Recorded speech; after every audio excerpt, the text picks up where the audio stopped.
안녕하세요. 다양한 가족의 시대가 온다. 강소미. 다양한 가족의 시대가 온다. 이은경입니다. 반갑습니다. 오늘은 변화하는 가족의 형태와 모습에 대해서 이야기를 나눠보려고 해요. 근데 주제가 너무 어려운 거 아닌가요? 조금 어려울 수 있는데요. 은경쌤, 편안하게 우리 이야기 나눠봐요. 네. 은경쌤, 결혼 건수도 줄고 삶의 라이프 스타일도 바뀌면서 10명 중에 3명이 혼자 산다고 해요. 저도 얼마 전 여성가족부가 내놓은 자료를 보고 알았는데요. 1인 가구라는 말이 이제 정말 자연스러워졌어요. 1인 가구도 엄연히 가족의 한 형태라는 말이겠죠? 또 지금까지 가족의 형태가 가족의 단위라고 하면 엄마와 아빠 자녀로 된 구성으로 된 가족이었는데 이런 가족도 국민 10집 중에 3집밖에 30%에 불과하다고 하거든요. 그럼 남은 70%의 가족들이 엄마 아빠 자녀로 구성된 가족이 아니라 다른 모습을 한 가족들이라는 뜻이잖아요. 지난 10년간 부모 자녀로 이루어진 가족이 무려 10%포인트 줄었다고 해요. 이만큼 다양한 모습의 가족들이 많아졌다는 말이겠죠. 네, 사정이 이렇다 보니까 가족의 개념도 많이 달라졌어요. 그럼 은경쌤 질문을 하나 드릴게요. 가족의 개념, 가족의 사전적 정의가 뭘까요? 가족이요. 혼인이나 혈연으로 이루어진 그런 거 맞나요? 가족센터 직원이라 그런지 좀 잘 알고 있는 것 같아요. 그러면 가족의 사전적 정의를 우리가 화면을 보면서 한 번 더 짚어볼까 하는데요. 가족, 주로 부부를 중심으로 한 친족 관계에 있는 사람들의 집단 또는 구성원, 혼인, 혈연, 입양 등으로 이루어짐이라고 사전에 나와 있어요. 여기서 보면 혼인이나 혈연, 입양을 굉장히 중요시하고 있잖아요. 네. 그러면 이제 가족의 모습이 많이 바뀌었으니까 이런 가족의 정의도 좀 바뀌어야 될 것 같아요. 맞아요. 은경 선생님이 참 잘 지적해 주셨는데요. 여성가족부가 2020년 가족 다양성에 대한 국민 인식 조사를 했는데요. 국민 10명 중에 7명이 혼인이나 혈연 등으로 맺어진 게 가족이 아니라 같이 살면 가족이다. 생계와 거주를 같이 하면 가족이다 라는 대답을 해줬다고 해요. 하지만 아직까지 우리 법은 혼인이나 혈연 관계로 이루어진 관계만 가족이라고 하고 있기 때문에 이 달라지는 시대의 흐름을 반영한 법 제도의 개선도 필요할 것 같아요.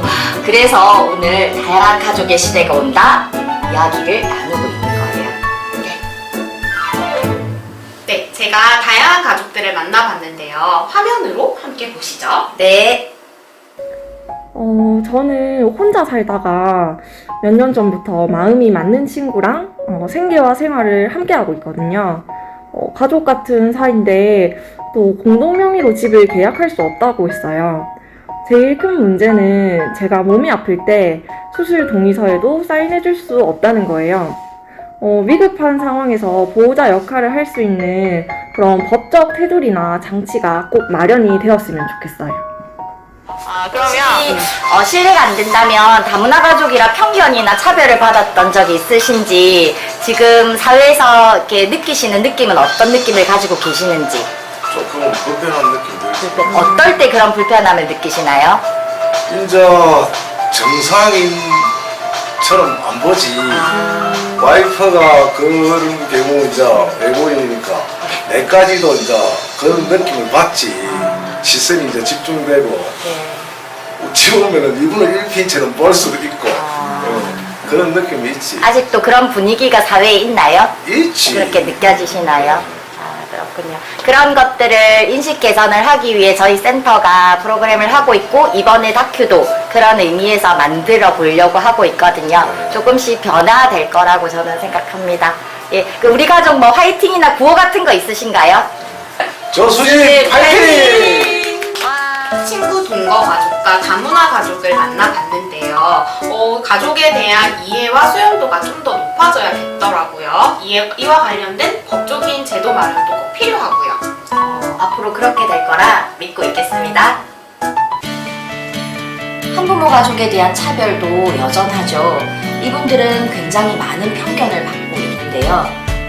엄마 없어? 혹은 아빠는 어디 갔어? 혼자 키워? 이런 말들을 누가 듣느냐면요. 어떤 이유에서든 떠난 사람이 아니라 남아서 아이들을 지키고 양육하는 한부모 가장님들이 이런 말을 듣게 됩니다. 이분들에게 뭐 따가운 시선을 받는다는 거 정말 가슴 아픈 일이고요. 한부모 가족 가장들이 좀 더 당당해지셨으면 좋겠습니다. 올해 센터에서 한부모 가족 정책 토론회가 있었는데요. 거기에서 의미 있는 조사가 이루어졌다고 하는데 소미쌤 그 내용을 좀 소개해 주시겠어요? 네, 올해 센터에서는 사천에 거주하는 한부모 가족 가장 10여 명이 모여서 한부모 가족 정책 제안 10가지를 했고요. 또 의미 있는 자료로 싱글맘이 들었을 때 상처가 되는 말 20가지를 정리해봤는데요. 저도 처음에 이 자료를 정리하면서 나도 이런 말을 한 적이 있는데 라고 약간 생각해보는 시간을 가졌어요.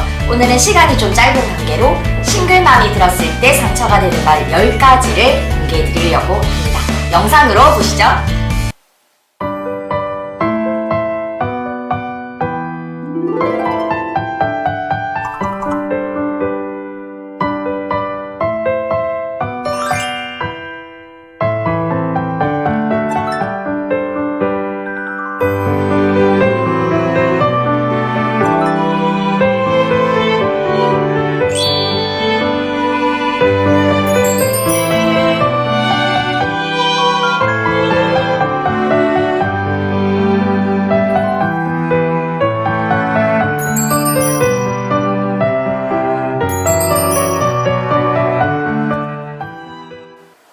독일에서는 혼인과 관련된 개념이 이미 오래전에 삭제되었고 프랑스에서는 혼인 관계가 아니더라도 동반자로서의 이 의무가 부여된다고 하네요. 이미 다른 나라에서는 법적인 테두리에서 이들을 보호하는 내용들이 많이 바뀌었고 가족의 개념도 달라졌다는 뜻이잖아요. 근데 우리나라에서는 지난해에 국회에 이 법안이 제출은 됐는데 상임위에서 통과가 안 됐다고 하거든요. 좀 안타까운 것 같아요. 이분들이 빨리 법적인 테두리에서 보호를 받았으면 좋겠어요. 국회의원님들 빠른 법안 처리 부탁드려요. 부탁합니다. 부탁합니다. 은경쌤, 그럼 가족은 어떤 걸까요?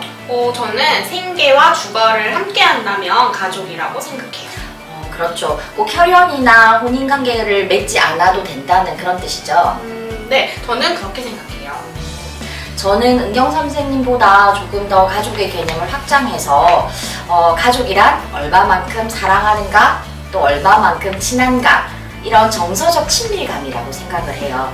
예를 들자면 우리가 완벽하다고 생각하는 엄마, 아빠, 아들, 딸로 구성된 가족도 1대1 관계가 친밀하지 못하다면 과연 가족이라 할 수 있을까라는 생각이 들고요. 엄마가 아이들을 키우는 한부모 가족이라도 엄마와 큰아이, 엄마와 작은아이, 그리고 큰아이와 작은아이 간의 1대1 관계가 돈독하고 탄탄하다면 정말 가족이다 라고 생각이 들거든요. 눈으로 보이는 가족의 모습이 다는 아니니까 가족을 구분짓는 기준이 정서적 친밀감이다 라는 생각이 많이 들어요.